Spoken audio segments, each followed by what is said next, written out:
And welcome to Zoran Todorovic Interconnected Podcast. This is the space when you elevate your heart, you elevate your mind, you inspire your soul to get to the next level of its own evolution.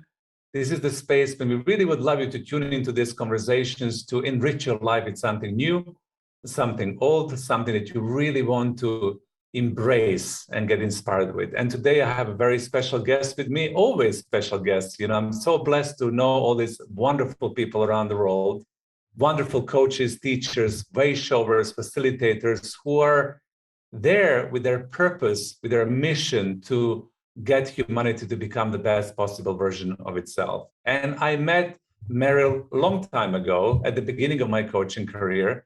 She was even at that time the shining star of the coaching universe, of the coaching world. She was one of the first master certified coaches that I met in my life.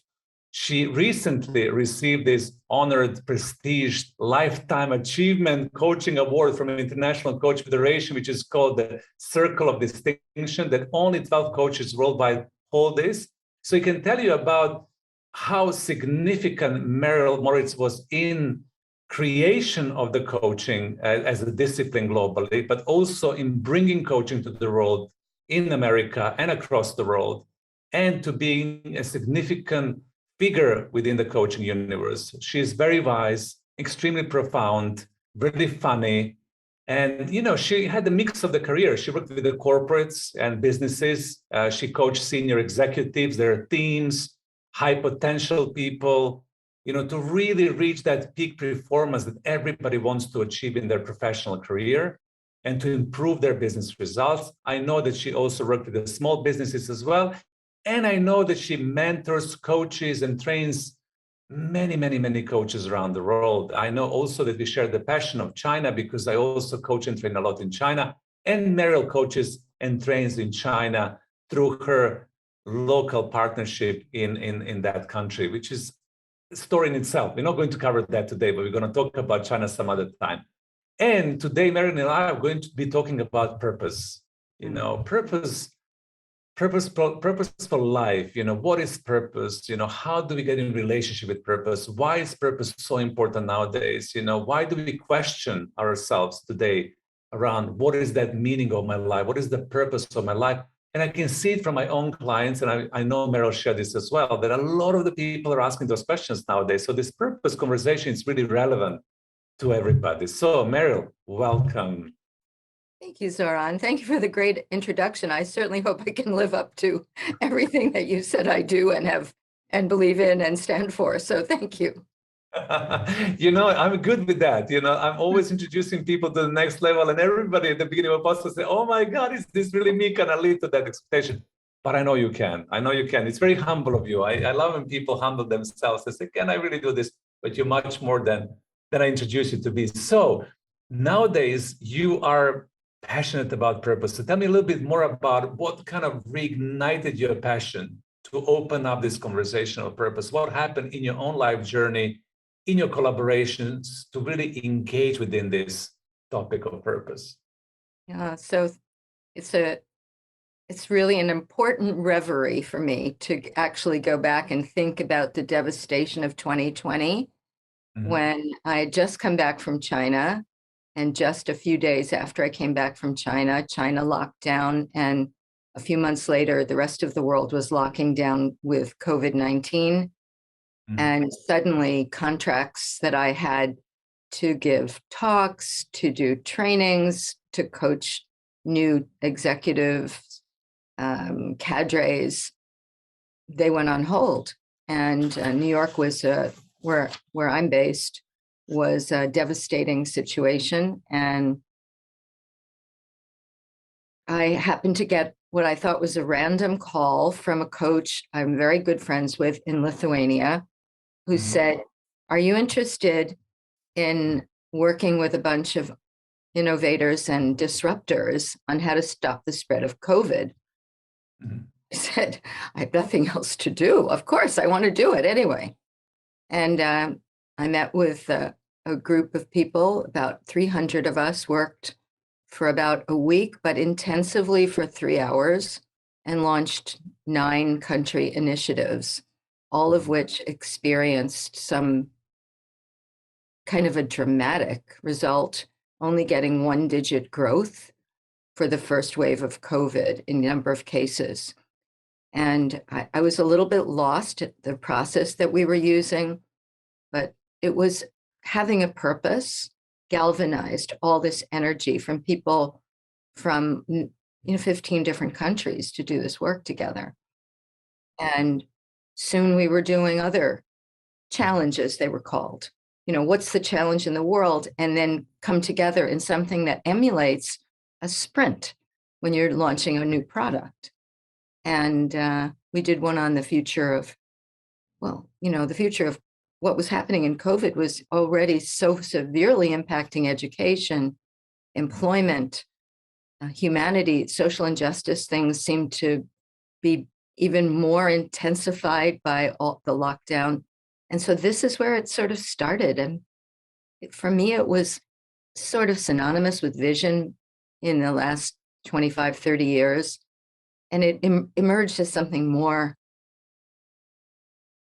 defined, more demanding of us, and more inviting the whole of us to the dialogue. So that's where it began.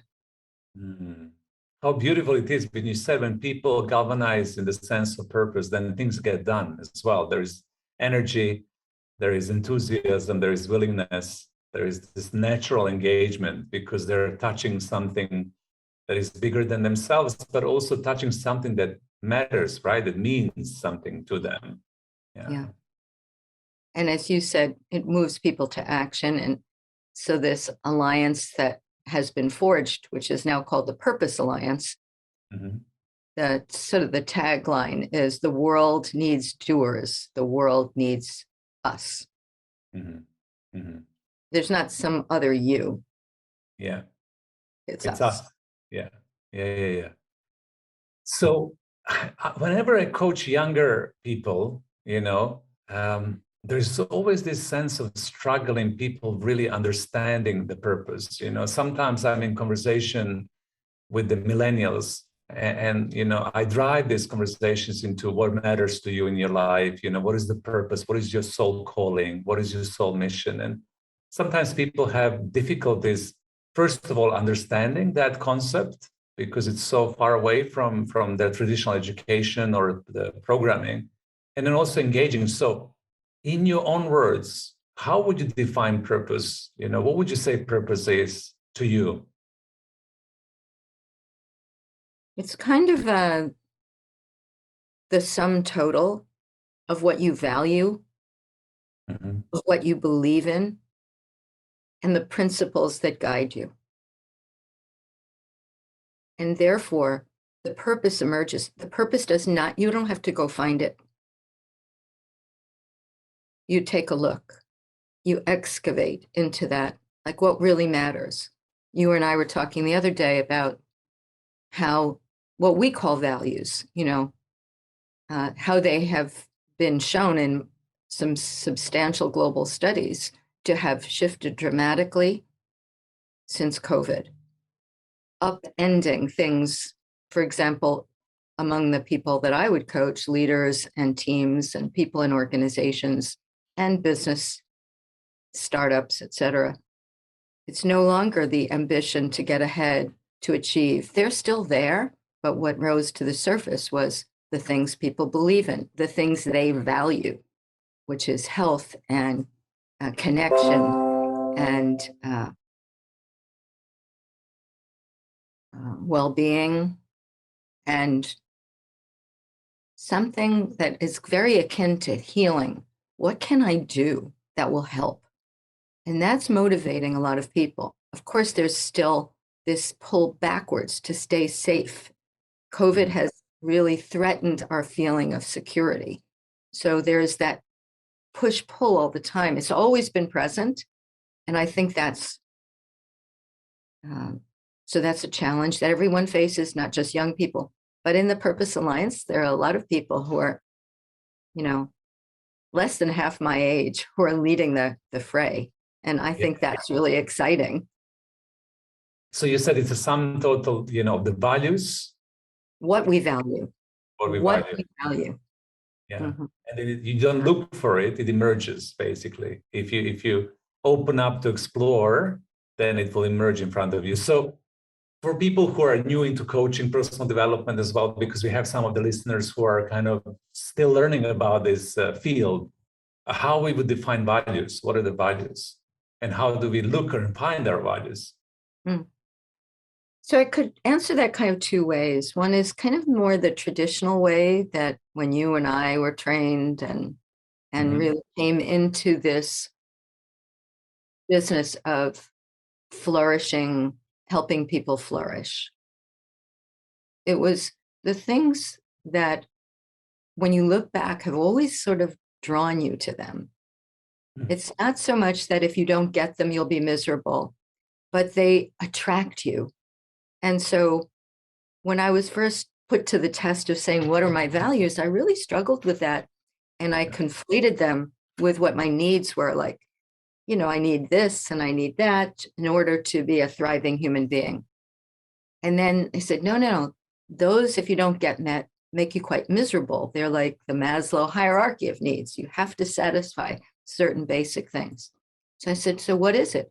It says more of what is of interest. So what I realized is what I value is something about aesthetics.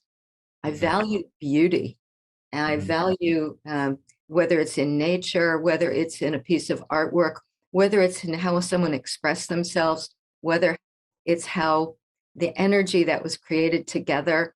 All of that is, to me, what I value is the aesthetic of that. I just came back from Granada, Spain. I was at this fabulous, almost perfectly preserved example of Arab architecture in the world. And I mean, it was breathtaking, but also what went into it, what the history is. So this aesthetic is not just a superficial, do I like the paint job on something, but more the profound experience of recognizing the genius of creation, the genius of something. So that's one. So you see, it's not just a word. It's multidimensional.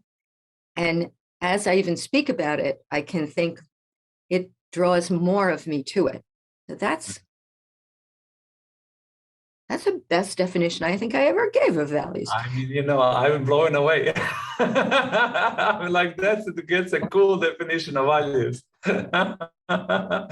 For me, I value beauty as well. For me, it's adventure. For example, when I'm able to put myself in adventurous situation, the value of adventurous being, traveling, journeying, learning, adventuring in one's life really enriches my soul. And absolutely, I can live without it. It's not a need. It's not something that I need to have to be able to exist. But it raises my vibration, raises my frequency when I'm in relationship to that value, when I'm expressing it or living it fully to the fullest potential, then I really, really, really, really get happy. So I think that also values are indications of this joyful existence and joyful presence when you can really live them well. And those values, they lead us into purpose, right? So when we can express them, how we would then connect them into the purpose? So I believe that once you can recognize them, you realize, have you been making your decisions for yourself in line with those, so that you can feel that greatest fulfillment? And I believe what we value does shift over time, just as the major study at the Value Center in the Netherlands showed in their massive transformative research. They can shift, so aesthetics have never left me, but when I'm making my life based on my life decisions based on values, I am living on purpose. So I could make them based on economics. Now, sometimes that's a value for people, and that there's nothing wrong with it. You can't judge. I can't judge my own values, and I can't judge other people's values because that's what makes them who they are. I may want to judge them. They may conflict with mine, but Yeah. and many times they do. But then that gives me, it's a kind of a guidance system for it's a check and balance for me. So many of the youngest people that I coach on teams and whatever are close to burnout. And I was too at their age. I was trying to, get the most out of my time, not on the planet. That's what I do today, but the most out of my time in that particular incarnation. Am I making the biggest impact? Am I doing the most excellent work? Am I raising the bar and the standard for others, et cetera? Am I a real contributor? Am I part of a winning team? That drove me, and it sort of ate me up as well. And I played hard too. And then I kind of burned out, and the relationship suffered.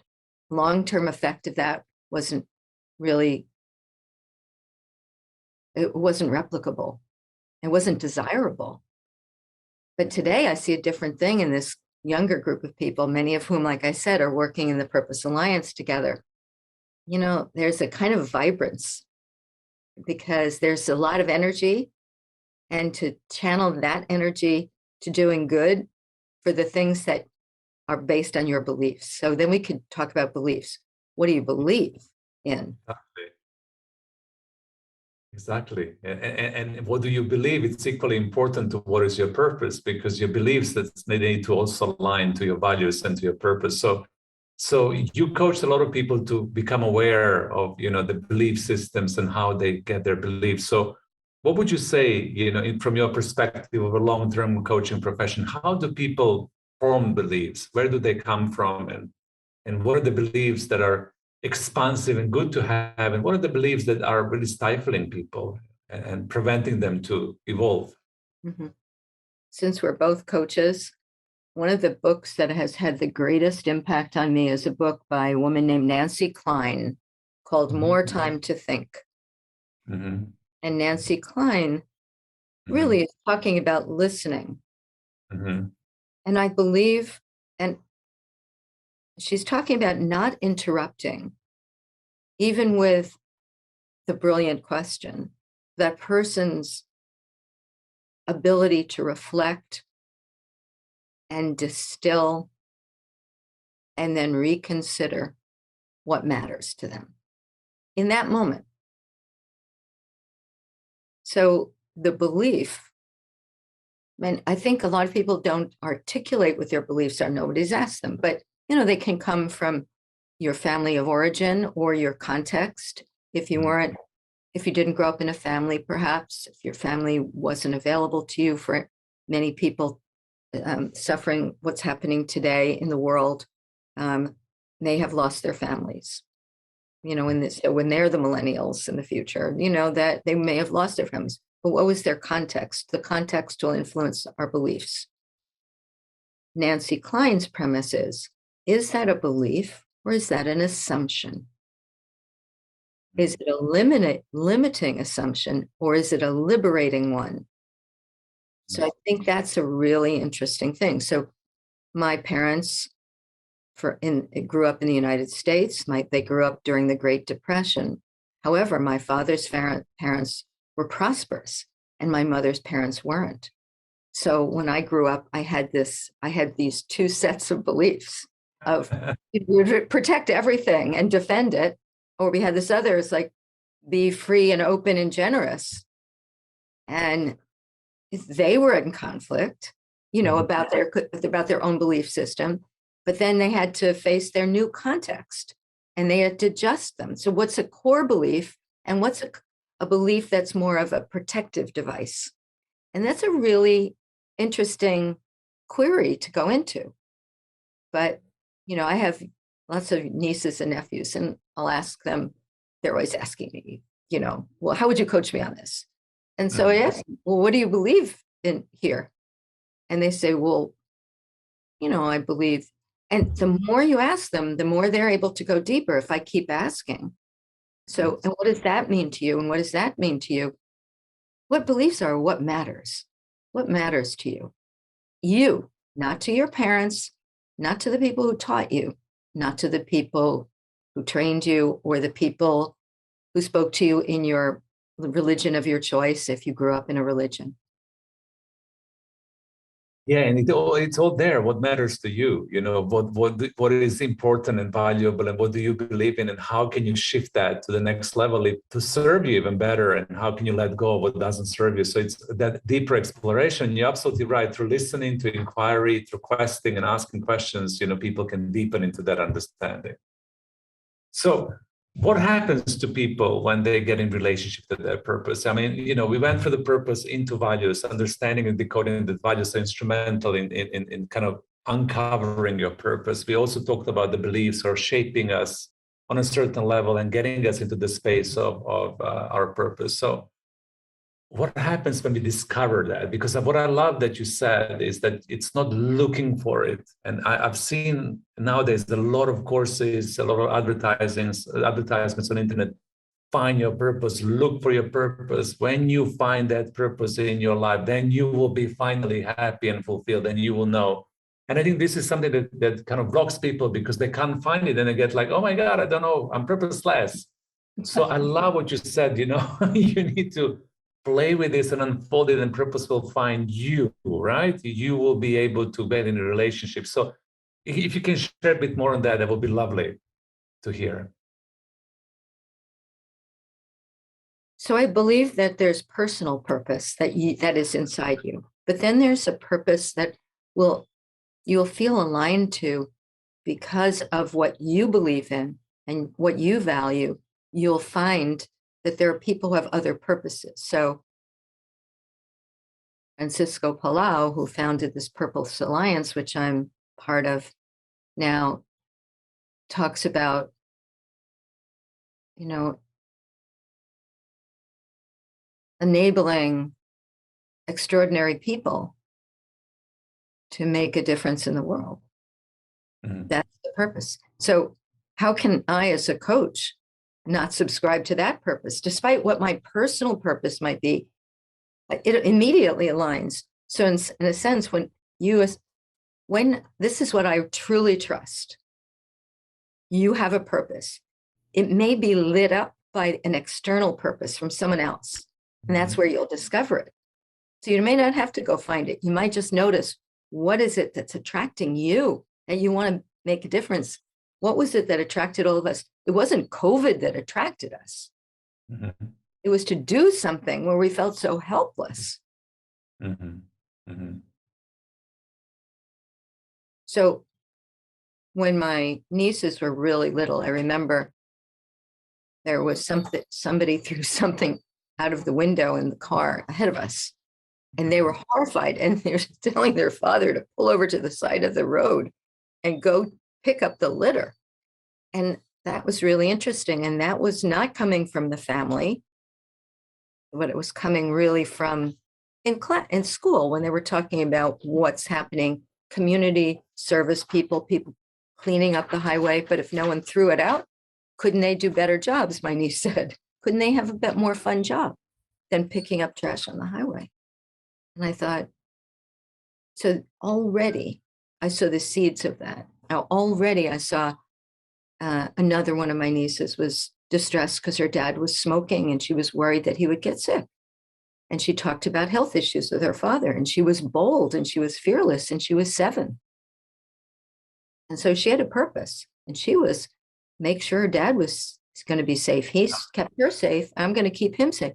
So later on, what I see, what matters to her, you know, she went to, you know, different countries, helped build latrines. Mm-hmm. Mm-hmm. Because what human waste was getting into the water system. And so that came from the litter, that came from the school. But mm-hmm. now she's aligned to all sorts of other things, which is really, you know, it's exciting to see. Mm-hmm. We don't all have the leisure. We don't all have the safety to spend this time in reflection. You know, people, for example, who are living in bomb shelters right now, yes, or in refugee camps, they don't have the leisure to find out their purpose is to stay alive. Yeah, exactly.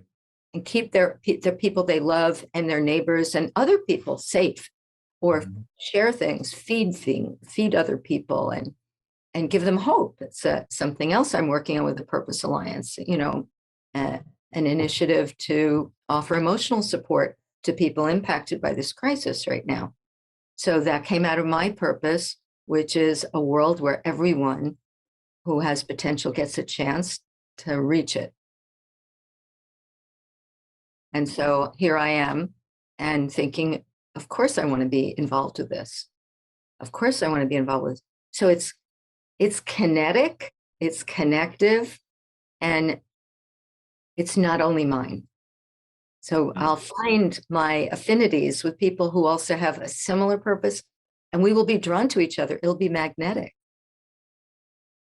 And I love that magnetic, that there's an attraction energy that pulls you in a certain direction. And I guess if you allow yourself to experience that energy that or you embodied enough to feel it, then that magnetism will pull you into the website, into the conversation towards somebody else that you meet in a conference or in an online conference. There is something about that sensitivity that you can feel that pull, right? Instead of think about the pull.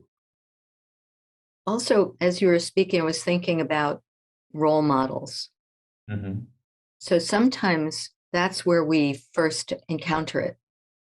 And I think about when I was in graduate school, I was working already and overworking, and in a corporate environment. And I was going to school at night to finish my graduate degree. And I thought I had completed my dissertation, presented it to my advisor, and he told me I didn't learn anything. Okay. And I wanted to go and throw myself on the subway tracks. But what he modeled for me is that he told me the truth about the work, but he never made it about me. Mm-hmm. It wasn't I who was deficient, but that my research hadn't produced new learning. And that's what the goal was, of course. And I got the message because it wasn't directed at me. It was directed at the work and what the work could do and what impact the work could have. Mm-hmm. Mm-hmm. And I believe he opened my eyes. I think they were shuddered about getting through the task instead of the magnitude of what my work as a, aspiring organizational sociologist, what it could do in the world, what doors it could open. And so he was a stunner. And that was towards the end of my, my academic career. But I stayed in touch with him until he died because he was a beacon for me. He embodied purpose. Mm-hmm. His values were so apparent. Mm-hmm. And he was such a principled man, had such a high standard, but not an impossibly high standard. Kind of an ethic, an ethos is what his standard was. Wasn't a lot of strictures. It wasn't confining, it was expansive. So role models will sometimes shed light on your purpose, especially young people. They're looking at people, who is my hero here? Who has the superpowers that I aspire to? And I'm not talking about Wonder Woman or Flash or someone like that, not one of those superheroes. I'm talking about the people who you follow and you listen to and you admire, not because they made money. A lot of people admire, for example, and I do too, Elon Musk. And it's not for his billions, it's for his imagination. And that he can manifest what he imagines. How thrilling is that? That we're going to be an interplanetary species? Love that. I know, me too. I love that. And I love when you said, role modeling of people who are able to manifest their dreams and visions and ideals, and also like being inspired by that purpose, looking into them and finding those people with integrity and standards. And what you said about that, the professor of yours, he was able to really embody the values. You can see it explicitly. It's not something hidden, it's something in himself. So one last question, because we're coming, towards the end of this recording. What about soul in all of this? Like sometimes when we talk about purpose, we talk about soul purpose, we talk about soul mission, we use the word soul. What would you say it's the role of the soul within this uncovering, getting in relationship with, remembering your purpose? That's a very existential question for me at this hour in the morning. So let me think about that. No, if it's too much, then we'll wrap up differently. Whatever comes to you, you know what I mean? I felt inspired to ask you this for some reason. I don't know why, so let's see what comes up. I was just watching a video of a course. And there was an image shown of interlocking hands and a paper heart inside, just resting on the hands. And the paper was sort of bent on one side. And the speaker said to the audience, "What is this image showing?" And people said, "Well, this is a kind of a gentle container, but that heart is fragile because it's been bent over.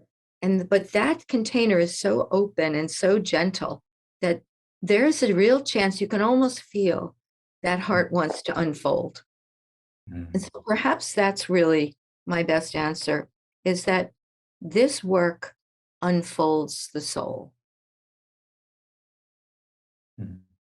And I knew that I need to ask you that question, because this is a perfect ending for this wonderful conversation. This work unfolds your soul. And I can share from my experience, when you unfold your soul, there is this level of feeling blissful, feeling content, feeling that beautiful stillness and silence inside of you that really enriches your life, that really gets you into the depth of, life is beautiful. So if this conversation unfolds your soul, so be it.